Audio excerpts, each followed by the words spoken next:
Well, I'm disappointed that we don't have the actors. It's a good time for them to be here and to enjoy, even if it's just a moment of getting a picture taken together, and everything they went through. The film took a number of years to make. The pandemic took its toll. There's no doubt. It took its toll in time and interruptions, but we finally got it done. It's been a very special film for me, especially over the years, trying to get it to be in a shape that is a story I wanted to tell. Along with Leo and Lily Gladstone and De Niro and Jesse Plemons and all the Osage with us on this picture. But it's a special film for me, and I hope I learned something from it. Thank you, Marty. Thank you. Yeah, I met him by accident because of a lot of weird things that happened, but someone had miscut the negative of his student film, and I was the only person who knew how to cut negative there, so I was able to help him. It was purely accidental. And the woman who did the bad cutting called me recently and said, I'm the person who did that and I'm sorry. And I said, you gave me the greatest job in the world, don't be sorry. And we've become friends. So it was just an accident, but the minute I met him, a relationship formed. I think he trusted me to do what was right for the film, and there wouldn't be ego battles and things like that. So it's been a joyous trip for a very long time. No, I had no idea about it, and it was, I hope that we know a lot about slavery, the terrible things in slavery, but we don't know enough. We still need to know more, but we knew nothing really about the Native Americans, and this will open, the Osage said when they saw the film, this opens the door for us, for people to see us differently, yeah. Well, we want people to realize that everyone is guilty in this movie to a certain extent, It's widespread, and that's what happened when you think that there were something like 900 lynchings in the state of North Carolina alone in 1 year. That's just horrifying. So we have to deal with this. We have to learn about it and open up to the Native Americans. They have much to give us. They have a beautiful culture. I've been working with him for many, many years, and it's very exciting every time. Obviously, Killers of the Flower Moon was going to be very challenging and very exciting and a very important story to tell. So I was excited and nervous and called Rene as soon as I know we would be moving forward with the project for her expertise and knowledge of the indigenous community. It's really the only way I know how to do it. We first start with the incredible research that Marty and Marianne did with the Osage people and that outreach that they had already established, and we just built on that. And we first went to the Osage community and we saw everyone who was interested in actually being part of the film. Yes, we had a fantastic open call in Oklahoma City, Pawhuska, and Tulsa. 2,500 indigenous people came, wonderful community, everybody very happy to be there. We cast a lot of the movie from those weeks in November 2019. No, we didn't consider bringing in Leo and Robert. Leo and Robert were there. When did we, and Jesse Plemons, they were there. So it was the other people who we had to consider about bringing into this world. So we have some actors that Marty's worked with in the past, new people like John Lithgow and Brendan Fraser, who he has never worked with, other people like Tommy Schultz, who plays Blackie, who's never acted before. So it's many, many different people from different walks of life. I had been in Oklahoma about 5 years before David Grann wrote his book, and that's when I first heard about the Osage. And they were kind of unbelievable stories. A lot of them were urban legends, about how they, spent their money and threw it away and wasted it. And when I started this film, I was bound and determined to find out what was true and what wasn't. And I found that they were no crazier than any of us would have been if we'd gotten a few extra bucks. As a matter of fact, probably more reserved. And they didn't ever refer to themselves as wealthy. They didn't flaunt what they had, but they got the conveniences. They suddenly had a housekeeper. They had the clothes that they liked, and clothes and jewelry, and and cars. I mean, they thought of cars the way they used to think of horses. They loved them, and they loved them in bright colors. So I noticed in Fairfax, where we shot at the time, looking at some period maps, there was always a car painting company in the town. And so if somebody wanted a car a certain color, they could get it. But they really had a sophisticated artistic sense, which shows up in the unique Osage art of the period. I think this story is relevant because we're learning that we treat a lot of people unfairly, that we don't live well together, we don't, as man's inhumanity to man, it just drives me crazy, that we can't accept everybody and realize we're in it together. We're not different. Inside, we still have the same heart and caring, and we just need to be more aware of the other person. Well, depending on what you're doing, there's 6 different ways for an Osage woman to wear a shawl and a blanket. And so I basically worked with Lily a lot. And so depending on what her actions were for the day, we would sit down and kind of discuss what she rehearsed and then make a decision on how she was going to be wearing that shawl or that blanket. Well, if you look at Chief Bonnycastle, he's wearing a blanket, it's called peyote style, but it's long, and you can tell that he's a leader when he's wearing that, and he's really carrying it off.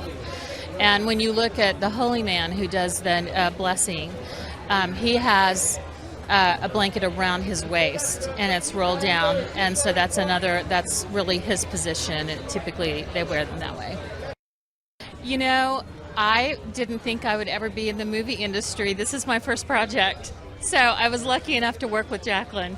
And so it was an experience of a lifetime for sure. And I'm so grateful and thankful that Marty chose to tell our story in such a beautiful way.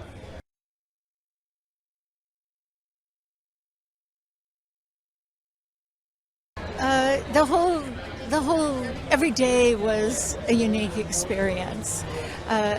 I'd say one of my favorite scenes is the leaving of the delegation for New York, because we involved so many Osage people in that scene, and they got to be in the film wearing the same clothing. We replicated a big panoramic shot of that occasion from photos we had from research, and so many Osage people were invited to be part of that scene, and that's a scene that brought tears to my eyes when I saw them all lined up, and that they could be a part of telling this story that's so heartfelt within the nation.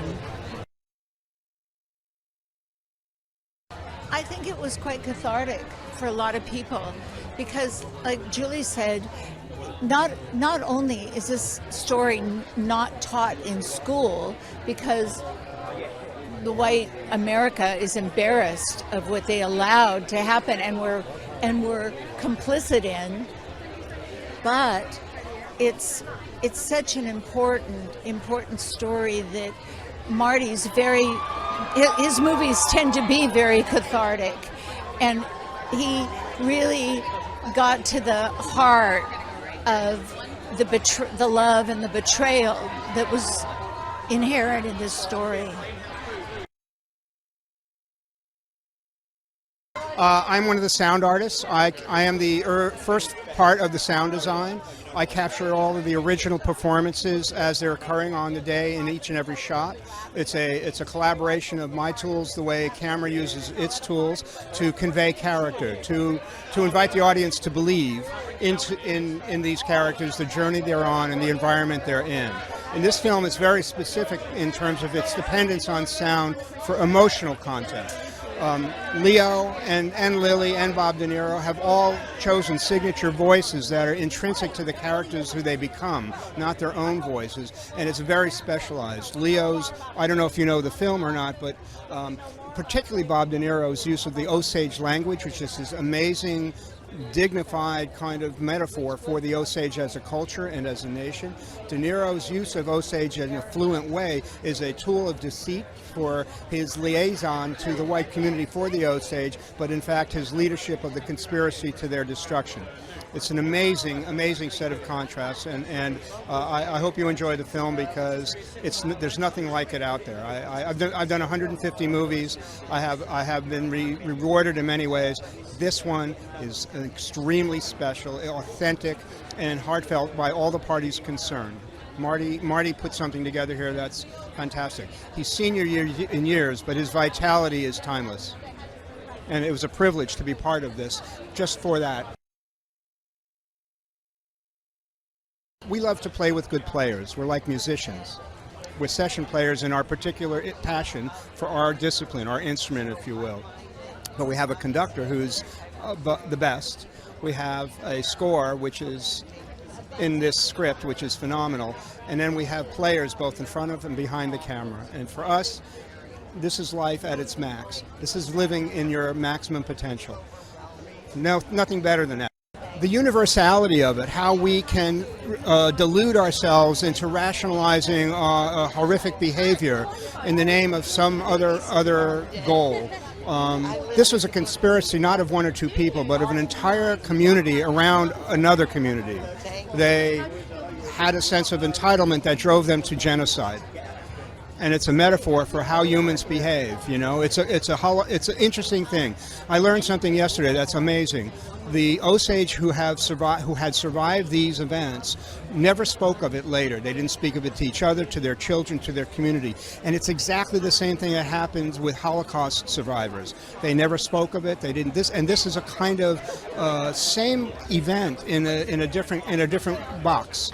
So that is something I think people should at least have an appreciation for, that what we have to be guarded most against is our own capacity to rationalize to the negative.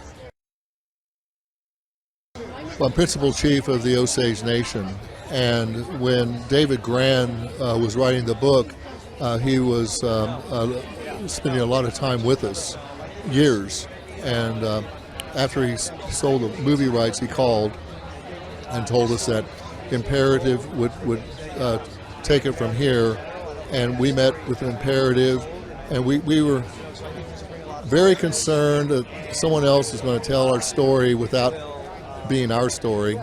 But Imperative was very careful.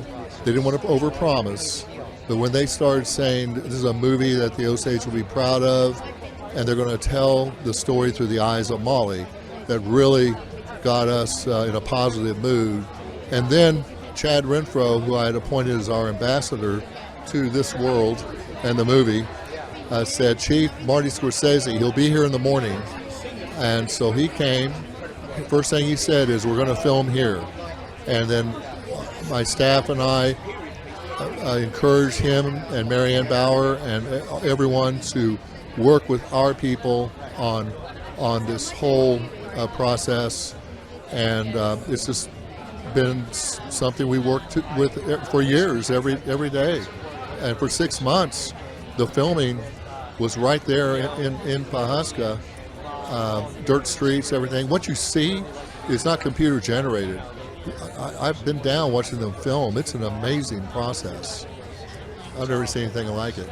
We've had other movies made in Pawhuska, but nothing like this. Well, he's a great guy. I mean, he's very easy to talk to, and he's even easier to listen to, because he is the best storyteller I've ever run into. He's a wonderful person. from the very beginning, just carried on from what David Grand was doing through Imperative, through meeting with Marty, through the years of working with everybody. They listened, but I never thought it would be so much what we had dreamed about and hoped for. We never would have gone that far, but here it is. I got to thank Apple too for providing the framework to make it all happen. We watched that get built, although they're behind the scenes. I want people to realize that this is a true story, and I also want people to realize that the forces that made this happen could result in the bad acts that you see in the movie, but it could happen to anyone if you're not ready to admit how the world works. We were not prepared, and that shows. But now, even though we've lost all that wealth, we are still here as a people, and we're still expressing ourselves, well, as this movie shows.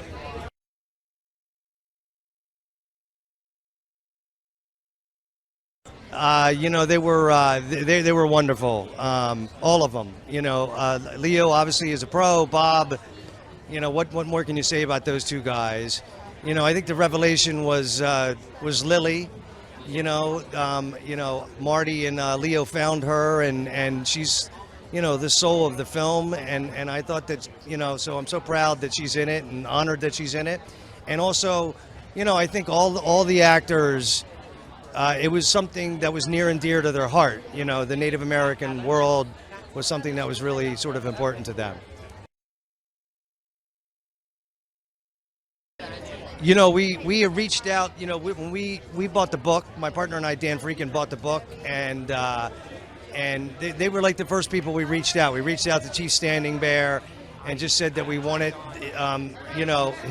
for the nation, Osage Nation, to be involved. I think it's an acknowledgement of these horrible things that transpired, so we can heal.